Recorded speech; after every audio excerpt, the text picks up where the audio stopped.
शेखर ई study में आप सभी का स्वागत है। प्रिय विद्यार्थियों, हमारे इस ऑनलाइन इंस्टीट्यूट के माध्यम से आप सभी को गणित और हिंदी विषय का आधारभूत तरीके से अध्यापन कराया जाता है, जिसमें कहीं अगर थोड़ी बहुत त्रुटि हो जाती है तो उसके लिए हम क्षमा प्रार्थी हैं और इस संबंध में आपके सुझाव आमंत्रित हैं। धन्यवाद। हेलो दोस्तों, मैं शेखर स्वागत करता हूं आपका अपने YouTube channel Shekhar study point में। दोस्तों, UPP, UP triple SC, super TT, UP TT, CTET और यूपी बीएड की सामान्य गणित की अभ्यास श्रृंखला चल रही थी, जिसमें हम विभिन्न टॉपिकों का अध्ययन कर रहे थे। हमने अंकी क्षमता को देखना है, गणितीय संक्रिया, ये सारे जितने टॉपिक हैं इन सबको कवर करना है। उसके बाद हम एडवांस मैथ को भी पढ़ेंगे। ठीक है, तो अगर आपने इन सभी पार्ट को नहीं देखा है तो जितने पार्ट मैंने दे दिए हैं आप प्लेलिस्ट में जाइएगा, वहाँ गणित की प्लेलिस्ट बनी हुई है और अवश्य देख लीजिएगा। बेसिक से पढ़ाया गया है, शुरुआत से बताया गया है। अगर आप शुरू से देखेंगे तो आगे के पार्ट आपको समझ में आएंगे। ठीक है, और आपकी वैसी क्लास चलाई जा रही है जैसे आप ऑफलाइन बैच में पढ़ते हैं, एकदम बेसिक से और थ्योरी लेवल बताया जा रहा है। ठीक, आइए शुरुआत करते हैं अंकी क्षमता का अगला पार्ट। देखिए, हमने संख्याओं के बारे में जान लिया था, जितनी प्रकार की संख्या होती है। ठीक है, प्राकृतिक, पूर्ण, पूर्णांक, सम, विषम, भाज्य, अभाज्य, सहभाज्य, रामानुज संख्या, ये सारी संख्या जान ली थी। हमने योगात्मक, तत्समक देख लिया था और गुणात्मक, तत्समक देख लिया था। उसी क्रम में आज देखिए योगात्मक प्रतिलोम होगा, गुणात्मक प्रतिलोम होगा और साथ ही साथ हम स्थानीय मान का भी अध्ययन करेंगे। ठीक है, तो यहाँ पे देखिए योगात्मक प्रतिलोम। ठीक है, योगात्मक प्रतिलोम क्या होता है, डिफिनेशन आपके सामने लिखिए। यदि दो संख्याओं का योगफल शून्य हो तो उन्हें हम योगात्मक प्रतिलोम कहते हैं। मतलब अगर दो संख्याओं का योगफल शून्य होता है तो उन्हें हम योगात्मक प्रतिलोम कहते हैं। इसका कहने का मतलब यदि संख्या m है, ठीक है, यदि संख्या m है, इसमें अगर हम शून्य जोड़ दें, ठीक है, सॉरी, यदि दो संख्याओं का योगफल शून्य हो, मतलब दो संख्याओं का योगफल शून्य होना चाहिए, तो ये किस कंडीशन में होगा। अब 4 है, एक संख्या है, इसमें क्या जोड़ दे कि शून्य होगा, तो 4 में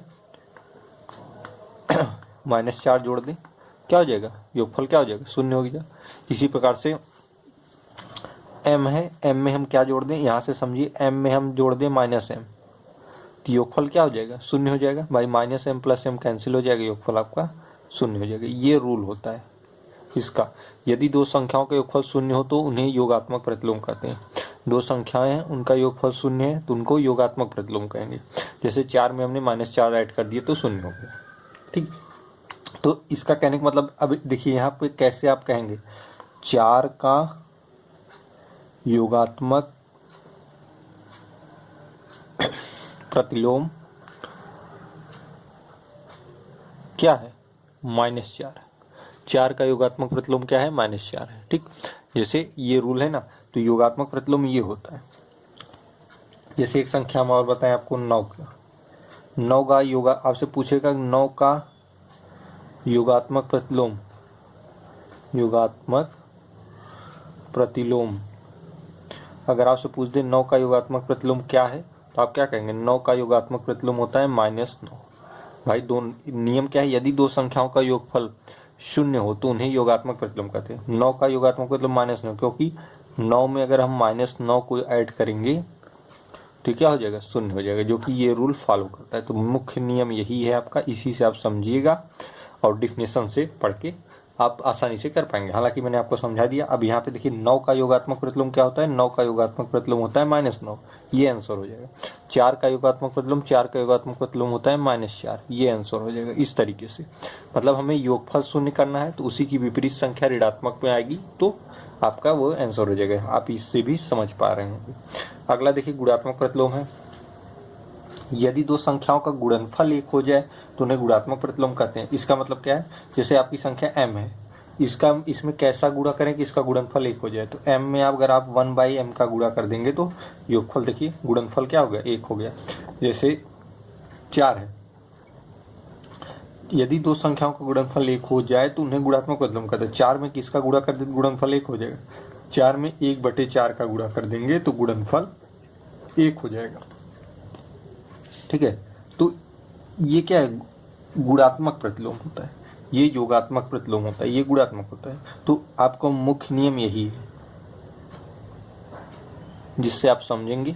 मतलब आपसे पूछेगा कि जैसे हम कहें कि 9 का गुणात्मक प्रतिलोम, गुणात्मक प्रतिलोम, ऐसे क्वेश्चन आएगा, प्रतिलोम बताइए।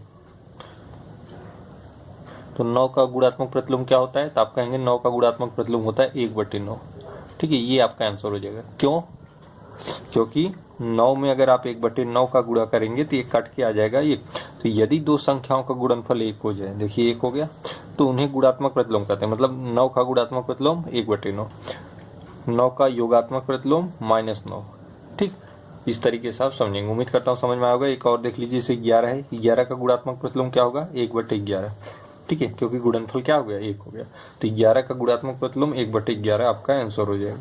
ठीक है, इस तरीके से एग्जाम में प्रश्न आएंगे तो आप आसानी से कर पाएंगे।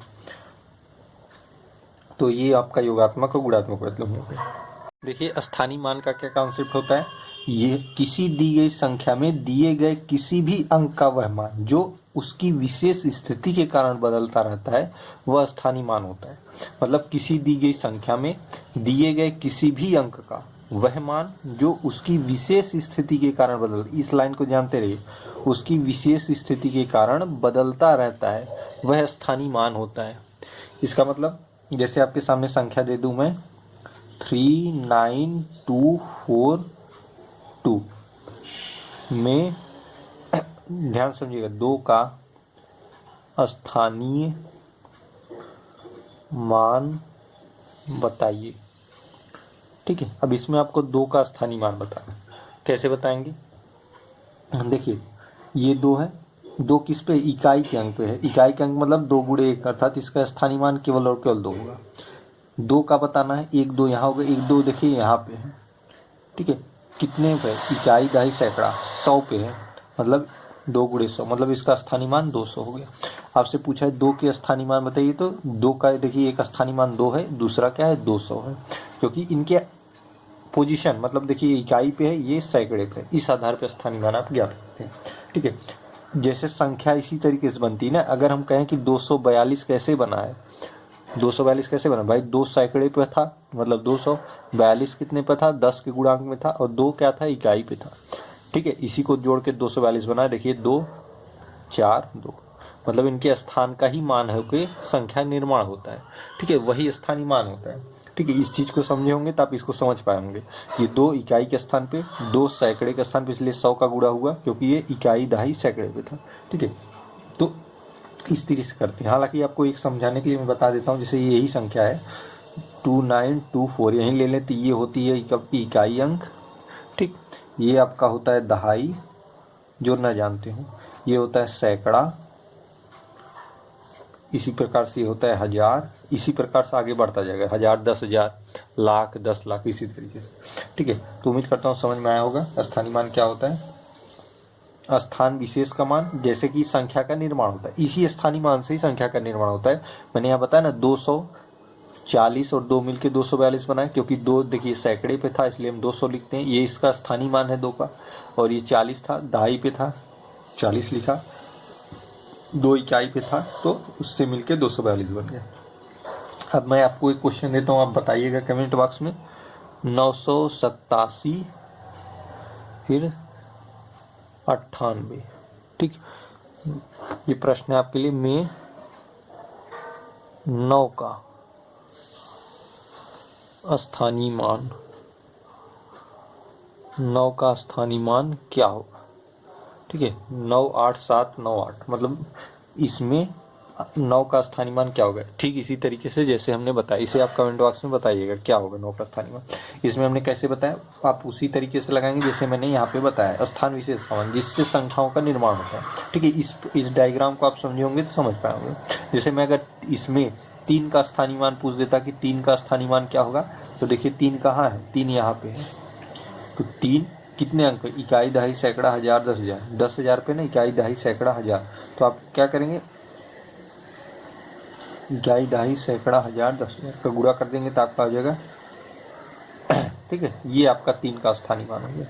3 का स्थानीय मान ये हो गया, थोड़ा सा ऊपर कर दूं, नहीं दिख रहा हो, तो 3 का स्थानीय मान क्या हो गया, यहाँ पे देखिए इकाई दहाई सैकड़ा हजार से चलता है ना, तो जैसे इकाई दहाई सैकड़ा हजार 10,000 पे था, तो इकाई दहाई सैकड़ा हजार 10,000। उसी प्रकार 0 सिंपल वे में आपको ये इकाई दहाई करके नहीं गिनना है, आपको बस इतना कितना है, कितने अंकों बाद है, 1 2 3 4, 4 अंकों बाद है, 4 जीरो लगा दीजिए, 1 2 3 4, 4 जीरो लगा। वो तो मैंने आपको कॉन्सेप्ट बता दिया कैसे आपको किया जाता है। जैसे कितने अंक बाद है, 2 अंकों बाद है, 2 जीरो लगा दिया, ठीक है, 1 2 फिर 2 अंकों बाद है, 2 जीरो लगा दिया। तो इस तरीके से स्थानीय मान का कॉन्सेप्ट होता है। आप इस प्रश्न को लगाएंगे, लगा के बताएंगे कि क्या आएगा इसका आंसर। ठीक है, आइए अगला प्रश्न देखते हैं। देखिए स्थानीय मान हमने जान लिया, अब अगला है हमारा जाति मान। ठीक है, जाति मान क्या होता है, जिसे वास्तविक मान भी कहते हैं। जाति मान को हम वास्तविक मान भी कहते हैं, मतलब 2 शब्दावली आपको मिल सकती है, या तो जाति मान मिल सकता है या वास्तविक मान मिल सकता है। किसी दी गई संख्या में किसी भी अंक का वह मान जो कभी बदलता नहीं, चाहे वह अंक किसी भी स्थान पर हो, वह उस अंक का जाति या वास्तविक मान होता है। देखिए, चाहे जाति मान दे चाहे वास्तविक मान, दोनों का मतलब एक ही है। ठीक है, इस दोनों का शब्दों का मतलब एक ही है। ठीक है, थोड़ा सा शब्दावलियां अलग अलग है। तो किसी दी गई संख्या में किसी भी अंक का वह मान जो कभी बदलता नहीं, चाहे वह अंक किसी भी स्थान पर हो, वह उस अंक का जाति मान होता है। जैसे 3 8 7 2 5 8 7 6 में 8 का वास्तविक मान। ठीक है, अब इसका वास्तविक मान क्या होगा, ये आपसे प्रश्न पूछ रहा है।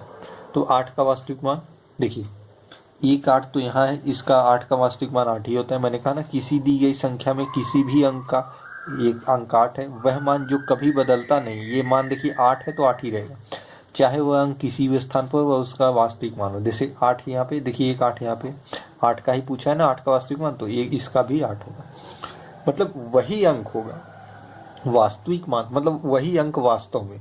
ठीक है, जो उसी को जाति मान या वास्तविक मान का। जैसे 8 का वास्तविक मान 8, इस 8 का 8 ही है, चाहे वह किसी स्थान पर। देखिए यहाँ पे सैकड़े पे था, लेकिन यहाँ पे दूसरे प्लेस पे, लेकिन मान दोनों का एक ही है, दोनों का मान सेम है। ठीक है, 7 8 7 में 7 का वास्तविक मान का वास्तविक मान। ठीक है, अब इसका वास्तविक मान बताइए। देखिए 7 का वास्तविक मान 7 ही होता है, चाहे वह किसी भी स्थान पे हो, दोनों का वास्तविक मान सेम होगा। ठीक है, ये आपका आंसर होगा। ठीक, तो किसी दी गई संख्या में किसी भी अंक का वह मान जो कभी बदलता नहीं, चाहे वह अंक किसी भी स्थान पर हो, वह उस अंक का जाति या वास्तविक मान होता है। तो 8 का वास्तविक मान 8, 7 का वास्तविक मान 7, वही मतलब जो अंक है वही उसका वास्तविक और जाति मान है। ठीक है, कुछ नहीं करना है, बहुत सिंपल होता है। 96 9 का वास्तविक मान 9 ही होगा, 6 का वास्तविक मान 6 ही होगा, मतलब वही अंक वही उसका जाति मान या वास्तविक मान। ठीक है, तो उम्मीद करता हूँ समझ में आया होगा। एक क्वेश्चन देखिए, आपको और स्पष्ट हो जाएगा। आपको पीडीएफ टेलीग्राम मिल जाएगी, टेलीग्राम से ज्वाइन हो जाइए। संख्या इतने की 7 के स्थानीय मान एवं वास्तविक मान में अंतर होगा। पहले इसको लिख लीजिए, 329075 में 7 का स्थानीय मान। अब 7 का स्थानीय मान क्या होगा, देखिए 7 कितने पर, एक अंक बाद है तो 1 जीरो लगा दीजिए, या तो ऐसे करिए, मैं आपको समझाने के लिए लिख रहा हूँ, लेकिन आप डायरेक्ट एग्जाम में क्या करेंगे, 7 का स्थानीय मान 7, 1 जीरो बाद है तो एक अंक बाद है तो 1 जीरो इसका भी लगाए, डायरेक्ट 70 लिखेंगे। ये सब लिखने के समय नुकसान होगा आपका। ठीक है, एवं जाति मान, 7 का जाति मान क्या, ये तो स्थानीय मान हो गया, ये हो गया स्थानीय मान। और जाति मान इसका 7 का जाति मान क्या होता है, 7 ही होता है। में जाति मान अंतर, मतलब अंतर, तो 70 में से 7 गया 63, ये आपका आंसर हो गया। ठीक है, इस तरीके का प्रश्न आपको पूछ सकता है। ठीक, तो इसमें देखिए इस संख्या में 7 का स्थानीय मान, देखिए 7 का स्थानीय मान मैंने बताया ना, कितने अंक स्थानीय मान, कितने अंक बाद है, एक अंक बाद है तो 1 जीरो लग जाएगा, 70 हो जाएगा। 7 का स्थानीय मान 70। तो 7 का जाति मान वही संख्या होती है जो संख्या दी गई होती है, तो 7 का जाति मान 7 ही होगा। इसका अंतर पूछा था, इसका अंतर पूछा है ना, में अंतर होगा तो 70 और 7 में अंतर 63 का है। ठीक है, ये आपका आंसर होगा। ठीक, इस तरीके से आप प्रश्नों को लगाएंगे। अगला प्रश्न देख लेते हैं, थोड़ा सा नीचे कर दूं, हाँ दिख रहा होगा। संख्या, देखिए शब्दावली इसकी समझिए। संख्या इतने में 2 की स्थान कीमत में भेद है। ठीक है, 2 की स्थान कीमत में भेद है। स्थान कीमत ये बराबर होता है स्थानीय मान के। मैं इस शब्द को समझा दिया। ठीक है, बस इसीलिए मैंने इस प्रश्न को रखा था, ये प्रश्न आया हुआ है। 2 की स्थान कीमत में भेद, स्थान कीमत मतलब होता है स्थानीय मान। ठीक है, शब्दावली समझ जाइए, ऐसा प्रश्न अगर आप जाए तो कंफ्यूज ना हो। स्थान कीमत मतलब स्थानीय मान। संख्या लिख लीजिए 2 4 2 3 8 2 1 में 2 की स्थान कीमत में भेद है। 2 के स्थान कीमत मतलब स्थानीय मान, मतलब 2 का स्थानीय मान देखिए दहाई पे है तो डायरेक्ट 20 लिखिए। आप समझ गए होंगे कैसे मैंने लिखा ना, 2 × 10 = 20। दहाई पे एक यहाँ पे देखिए कितने अंकों बाद है, 1 2 3 4 अंकों के बाद है, 2 के बाद 4 जीरो लगा दीजिए। ठीक, 1 2 कहाँ पे, 1 2 यहाँ पे कितने, 1 2 3 4 5 6 अंकों के बाद है तो 1 2 3 4 5 6 जीरो लगा दीजिए। 20 4 जीरो 6 जीरो में भेद मतलब अंतर पूछ रहा है। ठीक है, अंतर पहले इसमें से इसमें घटा दीजिए, फिर जो बचे फिर इसको घटा दीजिए। 1 2 3 4 5 6, ठीक है, उसमें से 1 2 3 4 2 अंतर करिए, 0 0 0 0, 10 में से 2 गया 8 9 1। ठीक है, अब एक और भी बचा है 20, 20 को भी घटा दीजिए, 0 10 में से 2 गया 8 9 9 7 9 1, ये आपका आंसर हो गया। ठीक है, आपका आंसर हो गया। तो इनमें 2 की स्थान कीमत में भेद है तो 2 के स्थान की कीमत में इतना भेद है। ठीक है, तो आपने इस तरीके से प्रश्नों को लगा लिया। एक प्रश्न और है, इसको भी देख लीजिए। गणित का सिग्मा चिन्ह प्रदर्शित करता है, तो सिग्मा चिन्ह किसे प्रदर्शित करता है? सिग्मा मतलब होता है जोड़ के। ठीक है, सिग्मा मतलब होता है जोड़ के। इस चिन्ह को आप जानते रहिए, गणित का सिग्मा चिन्ह प्रदर्शित करता है। सिग्मा चिन्ह किसे प्रदर्शित करता है? जोड़ को प्रदर्शित करता है। तो आज की वीडियो में फिलहाल इतना ही। जितना मैं बता रहा हूँ आप अपनी नोट्स बनाते चलिए, शुरुआत से देखिए। ठीक है, आज पार्ट चौथा हो गया, इसके पहले के तीनों पार्ट देख लीजिएगा, आपको बेहतर समझ में आएगा। और प्रत्येक प्रश्नों को देखिएगा, पूरी थियरी को अपनी कॉपी में लिखिएगा। तो आज की वीडियो में फिलहाल इतना ही, मिलते हैं अगले पार्ट से।